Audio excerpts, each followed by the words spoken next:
Y además, este congreso se está produciendo en un momento crucial, con el foco puesto en la política cero COVID y también en la nueva ofensiva de Estados Unidos en esa guerra tecnológica que están manteniendo a pulso las dos mayores potencias económicas mundiales. En este entorno saludamos a Juan Vázquez Rojo, es investigador y profesor en Economía Internacional en la Universidad Camilo José Cela. Juan, muy buenas. Buenas tardes, muchas gracias por la invitación. Bueno, Juan, estamos viendo cómo Estados Unidos ataca de nuevo, podríamos decirlo con estos términos, con esa parálisis del flujo de chips avanzados y equipos de fabricación hacia China. Hay que tener en cuenta algo muy importante y que además tú también destacabas en un hilo en Twitter, que es que los chips avanzados son cruciales, son determinantes para las economías y también para una cuestión que a veces olvidamos en el ámbito de la defensa, para los ejércitos actuales. ¿Qué supone este movimiento por parte de Estados Unidos para China? ¿Cuál es la magnitud de este movimiento? Porque vamos a intentar entender cuál es el papel que juegan ambas potencias en esta era tecnológica, en la industria de chips y también la importancia de este movimiento por parte de Estados Unidos. Bueno, pues probablemente ese es el movimiento más grande que ha hecho Estados Unidos con el objetivo de bloquear el ascenso tecnológico de China, ¿no? Uno de los objetivos de China es convertirse en una superpotencia tecnológica, en ganar autonomía y en, sobre todo, buscar el liderazgo en las tecnologías del futuro, en inteligencia artificial, en 5G, en computación cuántica, etcétera, etcétera. Y uno de los objetivos de Estados Unidos precisamente es frenar ese avance, ¿no? El problema es que el punto débil de China, que sí que puede competir en muchos de estos sectores, son los semiconductores, porque como comentaba, los semiconductores son fundamentales para prácticamente cualquier tecnología que utilizamos hoy en día y en concreto los más avanzados son fundamentales para desarrollar, digamos, esas tecnologías del futuro, esas tecnologías que están llamadas a formar la cuarta revolución industrial. Y precisamente, sabiendo esto, Estados Unidos ataca en el punto débil de China, que son los chips más avanzados, ¿no? El objetivo al final de Estados Unidos con esta nueva ley, con este control de exportaciones, es que China no pueda acceder a los chips más avanzados de dos formas. Primero, que directamente ninguna empresa estadounidense pueda exportar tecnología relacionada con los chips más avanzados a China. Esto implica pues, directamente chips más avanzados, implica software, implica maquinaria, implica equipo. Y después también que empresas, aunque no sean estadounidenses, pero que sí utilicen tecnología estadounidense, no puedan exportar pues lo mismo, ningún tipo digamos, de equipo, maquinaria, chips a China. Y esto lo que hace es que bloquea precisamente el acceso a los chips más avanzados por parte de China y lo que hace es frenar y bloquear esa industria, ¿no? En general, porque al final, como decimos, los chips son fundamentales prácticamente en cualquier componente electrónico y más, sobre todo, en los más avanzados. Por ejemplo, en esta ley se hacía especial énfasis en todo lo que tiene que ver con la inteligencia artificial, porque para desarrollar, digamos, los últimos avances en inteligencia artificial se necesitan chips a los que China no tiene acceso si no es importándolos. Importante tener en cuenta, por tanto, la magnitud de este movimiento. Como nos decías, al final se traduce en que China no pueda acceder a estos chips más avanzados, que por tanto no pueda desarrollarse tecnológicamente y por tanto tampoco pueda evolucionar su economía. Ataca a China, por tanto, donde más puede dolerle en un momento en el que Pekín quiere definir esas reglas tecnológicas internacionales. Además, en un momento en el que el timing no ha acompañado para nada, porque todo esto ha coincidido en esa previa a la celebración del Congreso Nacional del Partido Comunista Chino. No sabemos hasta qué punto Pekín se está tomando esto también como un ataque que va más allá de lo tecnológico o de lo económico, sino también como un ataque puramente político, es decir, a dañar al Partido Comunista en estos momentos en los que además pues está redirigiendo o formando una mayor cohesión de hacia dónde va a dirigir esas líneas generales en los próximos años. ¿Cuáles son las principales ambiciones tecnológicas de China? ¿Este movimiento por parte de Estados Unidos las está frenando por completo?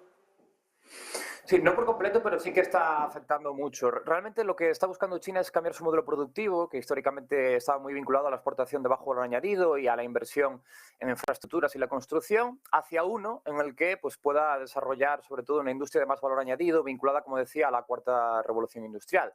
Y para ello China está haciendo grandes esfuerzos, muchos de ellos dirigidos por parte del Estado, con una política industrial muy clara, con planes muy conocidos como el Made in China 2025, el estándar 2035 también, que son planes que pues, están enfocados a eso, a ganar sobre todo autonomía en la producción de tecnología propia, porque en última instancia, como decíamos, China depende mucho de la tecnología exterior y sobre todo también en exportar su propia tecnología, ¿no? En, digamos que liderar, como decimos, el diseño y la fabricación de esas tecnologías del futuro, ¿no? La inteligencia artificial, 5G, computación cuántica, etcétera, ¿no? Que, digamos, no solo China sea autónoma, sino que el resto del mundo utilice tecnología china, porque eso va a ser fundamental en ese cambio de modelo productivo, ¿no?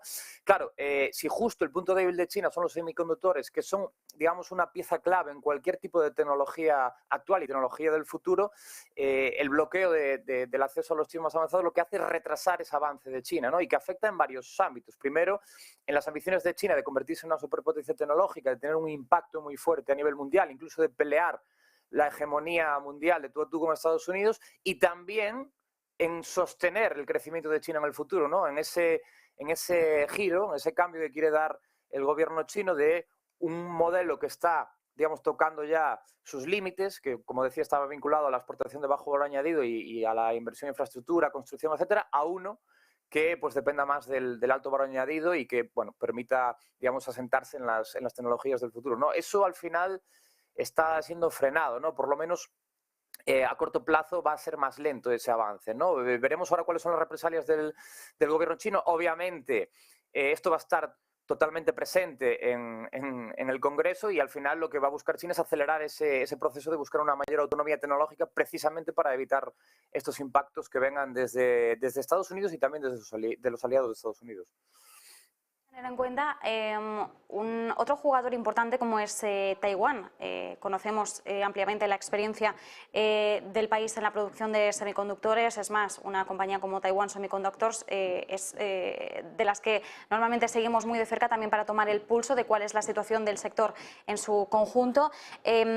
¿Hasta qué punto las ambiciones de China sobre Taiwán podrían verse aceleradas en medio de esta mayor tensión entre Estados Unidos y China? Ahora, esto es un punto crucial, al fin y al cabo, ¿no? Sobre todo el punto fuerte de Taiwán en este sentido es que tiene, como decías, a TSMC, que es el mayor fabricante de semiconductores del mundo y sobre todo que es el que tiene la mayor capacidad de fabricar los más avanzados, ¿no? Sin embargo, TSMC, como muchas otras empresas, dependen de tecnología estadounidense, de forma directa o indirecta. Al final, Estados Unidos, digamos que tiene el 50% del mercado de los semiconductores y la mayor parte de esa proporción de mercado tiene que ver con el diseño, ¿no? de semiconductores y de equipo y maquinaria, ¿no? En cambio, la parte de Taiwán está más enfocada a la fabricación, ¿no? Es digamos, el que mayor capacidad tiene en este sentido. Claro, China está fuera, digamos, en este sentido, de la fabricación y del diseño, y por lo tanto al final depende de enemigos como son Taiwán y como es Estados Unidos en la industria de los chips, ¿no? Entonces sí que es verdad que en este sentido pues la vinculación con Taiwán es clave. Ahora bien, probablemente, ¿no? Si pensamos en un escenario en el que China quiera acelerar, pues por ejemplo, algún tipo de anexión de Taiwán, sería complicado ver cómo podría funcionar la cadena de suministro de los chips, porque al final, en una supuesta guerra, ¿no? En la que esté involucrada Taiwán, probablemente el flujo de semiconductores o el funcionamiento normal de TSMC estaría bloqueado y eso al final lo que pondría es patas arriba toda la industria de los chips a nivel mundial. Y ya sabemos, por lo que ha pasado en el COVID, qué implica esto, ¿no? Que habría un bloqueo prácticamente en toda la economía mundial, ¿no? Esto al final también iría en contra de la economía china, ¿no? Entonces es un movimiento, sería un movimiento muy delicado, ¿no? Entonces es difícil ver que pueda haber una ofensiva de este tipo, ¿no? Una última cuestión, Juan, ¿podría China contraatacar de alguna forma, es decir, iniciar algún ojo por ojo que pueda afectar de lleno a Estados Unidos y sobre todo a sus empresas, ¿no? Nos decías, Taiwán es líder en fabricación, pero Estados Unidos está a la vanguardia del diseño de chips. ¿Puede China hacerle daño a Estados Unidos de alguna forma? China lo tiene difícil, ¿no? Porque al final no es solo Estados Unidos, sino todo el bloque de aliados de Estados Unidos, entre ellos, por ejemplo, Taiwán, ¿no? Entonces, es verdad que un ataque directo hacia Estados Unidos es complicado, pero sí que puede, pues a lo mejor tener más fuerza en un ataque a otros países clave en la industria de los semiconductores, como son Japón, Corea o el caso de Taiwán, pues por ejemplo, ralentizando algún tipo de licencia con las empresas de estos países o haciendo algún tipo de bloqueo parcial, etcétera. Y después hay otro punto que es muy importante y es que China tiene es el mayor productor de tierras raras del mundo y las tierras raras son fundamentales como input para la fabricación de semiconductores y en ese sentido sí que también Estados Unidos depende de China, ¿no? de comprar esas materias primas para la industria de los semiconductores y ahí tendría China la oportunidad de bloquear también a Estados Unidos. Lo que pasa es que es difícil también pensar que China atacaría por ahí porque en última instancia se estaría haciendo daño a sí misma porque, como decimos, al final necesita buscar de alguna manera el desarrollo, ¿no? El acceso a los semiconductores. Y esta nueva ley bloquea los semiconductores más avanzados, no los semiconductores, digamos, de generaciones anteriores, ¿no? Y probablemente el bloquear el acceso a tierras raras, pues bloquearía toda la industria en conjunto. Y es algo que no interesa a China, ¿no? Digamos que China se encuentra en una posición muy delicada y es probable que reaccione, porque al final esto hace mucho daño a China y no creo que se quede parada. Sobre todo lo que vamos a ver es una reacción más a nivel interno en potenciar todavía más las industrias de semiconductores del país para poder ser independiente lo antes posible, aunque eso es muy complicado, ¿no? En el corto plazo.